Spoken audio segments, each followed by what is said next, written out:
لیکن ساتھ ہی ساتھ خاص جو ذی الحجہ شریف کی 9 تاریخ آتی ہے جس کو ہم یوم عرفہ کہتے ہیں، یہ خاص حج کا دن ہوتا ہے۔ اس کی بہت فضیلت ہے کیونکہ اس دن جو ہے وہ حج ہوتا ہے، اور حج کی بڑی برکتیں، چونکہ جو بندہ حج کر لیتا ہے وہ گناہوں سے ایسا پاک ہو جاتا ہے جیسے وہ اسی دن ماں کے پیٹ سے پیدا ہوا۔ تو حاجیوں کو تو خاص برکت ملتی ہے، لیکن یوم عرفہ جو لوگ عرفات میں حاضر نہیں ہوتے میدان عرفات میں، تو ان کو بھی عرفہ شریف کی برکت نصیب ہوتی ہے۔ حضور اکرم صلی اللہ علیہ وآلہ وسلم نے فرمایا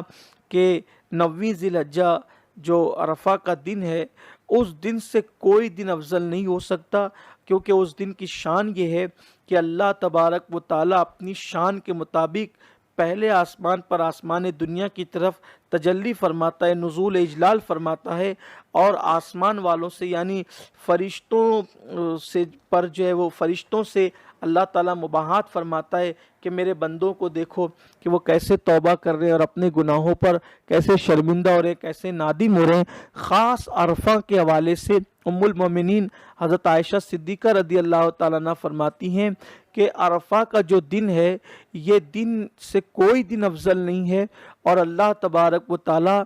اس دن میں جتنا اپنے بندوں کو جہنم سے آزاد فرماتا ہے، اتنا جو ہے وہ کسی دن اللہ تعالیٰ اپنے بندوں کو جہنم سے آزاد نہیں فرماتا۔ مزید جو ہے وہ ام المومنین فرماتی ہیں حضور اکرم صلی اللہ علیہ وآلہ وسلم کے حوالے سے کہ جس نے عرفہ کے دن روزہ رکھا تو اللہ تعالیٰ ہزاروں دن کے برابر اس کو روزوں کا ثواب عطا فرماتا ہے، یعنی ایک روزہ ہزاروں روزوں کے برابر قرار دیا گیا ہے۔ اور اس روزے کی برکت یہ ہے کہ جو عرفہ کے دن روزہ رکھے تو 1 سال پہلے یعنی وہ جو گناہ سال بھر کر چکا وہ بھی معاف ہو جاتے ہیں، اور اب سال بھر وہ جو کرے گا وہ بھی معاف ہو جاتے ہیں، یعنی گزشتہ اور آئندہ جو ہے اللہ تعالیٰ اس کے گناہ کی ایک سال کے گناہ کی مغفرت فرماتا ہے۔ تو معاذ اللہ لوگوں کو یہ نہیں سوچنا چاہیے کہ بھئی سال بھر تو پہلے کے معاف ہو ہی گئے، اب جو سال بھر میں کروں گا وہ بھی معاف ہوں گے، تو معاذ اللہ چلو اب عرفہ کا روزہ رکھتے جاؤ اور گناہ کرتے جاؤ، الیاذ باللہ، استغفر اللہ۔ کوئی بھی بندہ جس کے دل میں اللہ کی تعظیم ہو، اس کے رسول کی تعظیم ہو، حدیث اور شریعت کی تعظیم ہو، وہ کبھی ایسا نہیں کر سکتا۔ یہ تو اللہ کی رحمت کا مذاق اڑانے کے مترادف ہے، یقیناً ایسا نہیں کرنا چاہیے۔ اللہ کی خفیہ تدبیر سے ڈرنا چاہیے اور بچنا چاہیے، لیکن کتنی بڑی بات ہے، وہ تو نہایت سستا سودا بیچ رہے ہیں جنت کا، ہم مفلس کیا مول چکائیں، اپنا ہاتھ ہی خالی ہے۔ اس لیے میرے پیارے آقا صلی اللہ علیہ وآلہ وسلم کے پیارے دیوانوں، آئیے ہوش کے ناخن لیجئے اور عرفہ کے دن ضرور روزہ رکھیے، یعنی 9ویں ذی الحجہ شریف کو روزہ رکھیے، اور ہو سکے تو پہلے سے لے کر 9 تک عبادتوں کا اہتمام کریے۔ اگر اللہ توفیق دے تو ذی الحجہ شریف کے پہلے 9 دنوں کے اندر پہلے عشرے میں ہر دن روزہ رکھیے، اگر اللہ توفیق دے۔ نہیں رکھیں تو کم سے کم عرفہ کا روزہ تو ضرور رکھیں، اور کیونکہ وہ ہزاروں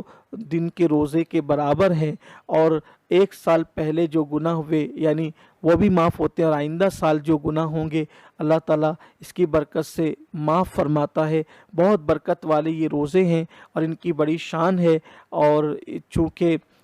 جو ہے وہ